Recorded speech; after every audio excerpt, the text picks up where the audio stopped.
SIR ইস্যুতে আক্রমণের ঝাঁজ আরো বাড়িয়ে আজকে ধর্মতলায় ধর্নায় বসছেন মমতা বন্দ্যোপাধ্যায়। আজ দুপুর 2টোয় ধর্মতলায় মেট্রো চ্যানেলে ধর্নায় বসছেন মমতা বন্দ্যোপাধ্যায়। সূত্রের খবর, রাতেও তিনি ধর্নায় থাকতে পারেন। এর আগে এসআইআর ইস্যুতে পথে নেমে প্রতিবাদ করেছেন মুখ্যমন্ত্রী। ভুক্তভোগীদের সঙ্গে নিয়ে জ্ঞানেশ কুমারের সঙ্গে দেখা করেছেন, বৈঠক করেছেন, নালিশও জানিয়েছেন। সুপ্রিম কোর্টে দাঁড়িয়ে 4 ফেব্রুয়ারি তিনি এ নিয়ে সওয়ালও করেছেন। আর এবার মমতা বন্দ্যোপাধ্যায় ধর্নায় বসছেন। আগেই মমতা বন্দ্যোপাধ্যায় হুঁশিয়ারি দিয়েছিলেন যে একজন বৈধ নাগরিকের নামও যদি কাটা যায় তাহলে আন্দোলন কিন্তু তীব্রতর হবে। অভিষেক বন্দ্যোপাধ্যায় জানিয়েছিলেন যে এখান থেকে 1 লক্ষ লোক নিয়ে যাবেন এবং দিল্লিতে নির্বাচন কমিশনের দপ্তর ঘেরাও করবেন। আর আজ আক্রমণের ঝাঁজ আরো বাড়িয়ে স্বয়ং মুখ্যমন্ত্রী তিনি ধর্মতলায় মেট্রো চ্যানেলে দুপুর 2টো থেকে ধর্নায় বসছেন। সূত্রের খবর, রাতেও তিনি ধর্না অবস্থান চালিয়ে যেতে পারেন।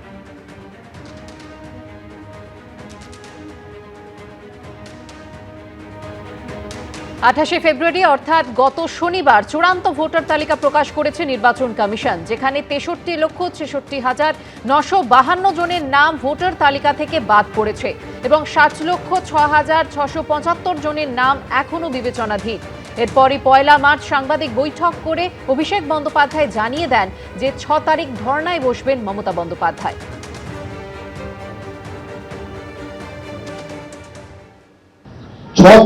আগামী 6 তারিখ মেট্রো চ্যানেলে এসপ্ল্যানেড ইস্ট যেখানে মমতা বন্দ্যোপাধ্যায় অনশন করেছিলেন সেই একই জায়গায়, এবং পরবর্তী দলের কর্মসূচি 6 তারিখ সেখান থেকে মমতা বন্দ্যোপাধ্যায় নিজে ঘোষণা করবেন।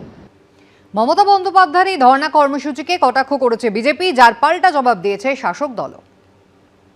মমতা বন্দ্যোপাধ্যায় প্র্যাকটিস করছেন, কারণ এরপরে উনি বিরোধী দলনেত্রী হয়ে যাবেন, তখন ওনাকে ধর্নাতে বসতে হবে বিজেপির মুখ্যমন্ত্রীর বিরুদ্ধে, তাই এখন থেকে প্র্যাকটিস করছেন। সারের প্রক্রিয়ার বিরুদ্ধে যে উনি এই আন্দোলনগুলো করছেন, তাতে সেটা তো খালি দলের মানুষকে ঢুকিয়ে দিন এ কথা বলছেন না। বাদ যাচ্ছে যারা, তারা তো অন্য দলেরও সমর্থক হতে পারে। তাহলে গোটা সব মানুষকে নিয়ে তার আন্দোলন, প্রতিবাদটা যখন তিনি গোড়ার থেকে করেছেন, বিরোধীতে যখন ছিলেন তখন থেকে যে প্রতিবাদ করেন, আজও অন্যায়ের প্রতিবাদ করেন, মাটিতে থেকে করেন, রাস্তায় থেকে করেন। তবে মেট্রো চ্যানেলে মমতা বন্দ্যোপাধ্যায় ধর্ণা অবস্থান নতুন নয়। বিরোধী নেত্রী থাকাকালীন সিঙ্গুরে জমি অধিগ্রহণের প্রতিবাদে মেট্রো চ্যানেলেই অনশনে বসেন মমতা বন্দ্যোপাধ্যায়। মুখ্যমন্ত্রী হওয়ার পর 2019 সালেও মেট্রো চ্যানেলে ধর্নায় বসেছিলেন মমতা বন্দ্যোপাধ্যায়। সারদা মামলায় পুলিশ কমিশনার রাজীব কুমারের বাড়িতে সিবিআই হানার প্রতিবাদে চলে এই ধর্ণা। এবার এসআইআর-এ চক্রান্ত করে বৈধ ভোটারদের নাম বাদের প্রতিবাদে সেই মেট্রো চ্যানেলেই ধর্ণা। তৃণমূল সূত্রে খবর, এখান থেকেই পরবর্তী কর্মসূচি ঘোষণা করবেন তিনি। তবে এই ধর্ণা কতদিন চলবে সে বিষয়ে স্পষ্ট করে কিছু জানানো হয়নি।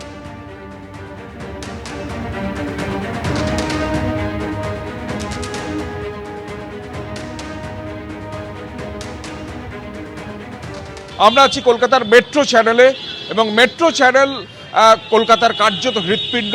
সেই জায়গায় এইভাবেই মঞ্চ তৈরি করা হয়েছে। মূল মঞ্চ যেখানে মমতা বন্দ্যোপাধ্যায় ধর্নায় বসবেন, সেই মঞ্চ এভাবেই 3 রঙে চাঁদোয়া দিয়ে সেজে উঠেছে এবং সেই মঞ্চ তৈরির কাজ চলছে। মঞ্চের দুদিকে একটা বড় পরিসর ফাঁকা রাখা হয়েছে, যেটা নেতা মন্ত্রী যারা আসবেন সেখানে তাদের বসার জায়গা হবে, এবং তার পাশে অর্থাৎ মেট্রো চ্যানেলের একদিকটা সাধারণ মানুষ, দলের কর্মী সমর্থক, তারা এসে জড়ো হবেন।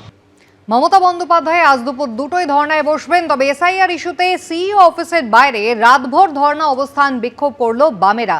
বামেদের বিক্ষোভে যোগ দেন নদিয়ার কালীগঞ্জে ভোট হিংসায় নিহত তামান্নার মা সাবিনা ইয়াসমিন। অন্যদিকে এই একই ইস্যুতে মালদা ও কোচবিহারেও বিক্ষোভের ঢেউ আছড়ে পড়ে। প্রথম দফার চূড়ান্ত ভোটার তালিকা প্রকাশ হয়েছে, যেখানে 63.5 লক্ষের বেশি নাম বাদ গেছে বলে কমিশন সূত্রে খবর। আরও 60 লক্ষের বেশি নাম এখনও বিবেচনাধীন।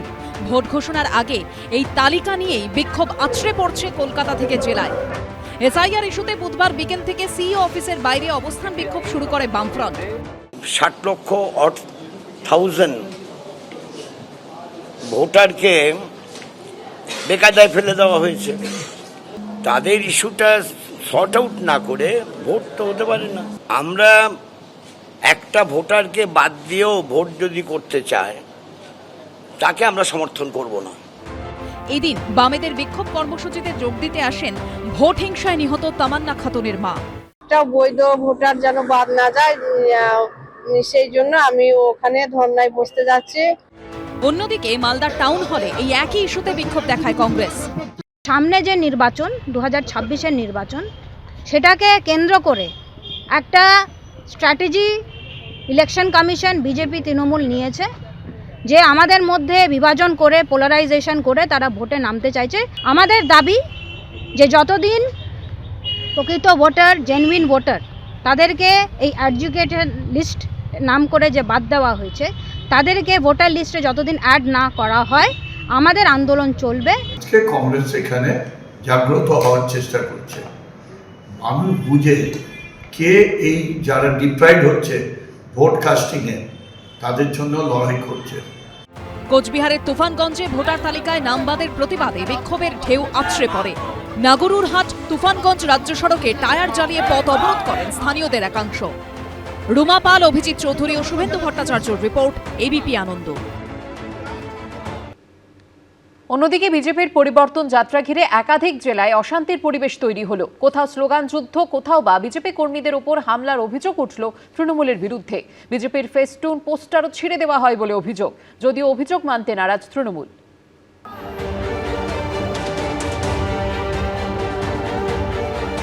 কোথাও বিজেপি ও তৃণমূল কর্মীদের মধ্যে তুমুল অশান্তি, দুই দলের কর্মীদের মধ্যে স্লোগান যুদ্ধ।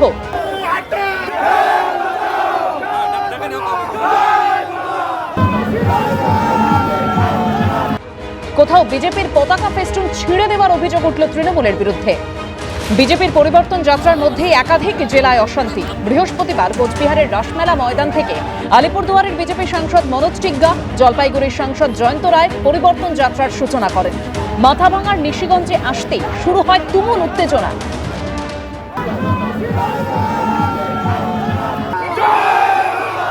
বিজেপির পরিবর্তন যাত্রা রথ আসার আগেই উত্তেজনা নিশিগঞ্জে। দেখতে পাচ্ছি যে তৃণমূল যে পার্টি অফিস আছে, সেই পার্টি অফিসে কিন্তু তৃণমূল কংগ্রেস কর্মীরা জমায়েত হয়েছে। পাশাপাশি বাঁদিকে কিন্তু বিজেপি কর্মী সমর্থকরা তারা কিন্তু রয়েছে। স্লোগান পাল্টা স্লোগান, উত্তপ্ত হয়ে উঠেছে এলাকা, এবং পাশাপাশি কিন্তু বিশাল পুলিশবাহী ঘটনাস্থলে রয়েছে এবং দুপক্ষকে সামলাচ্ছে পুলিশ।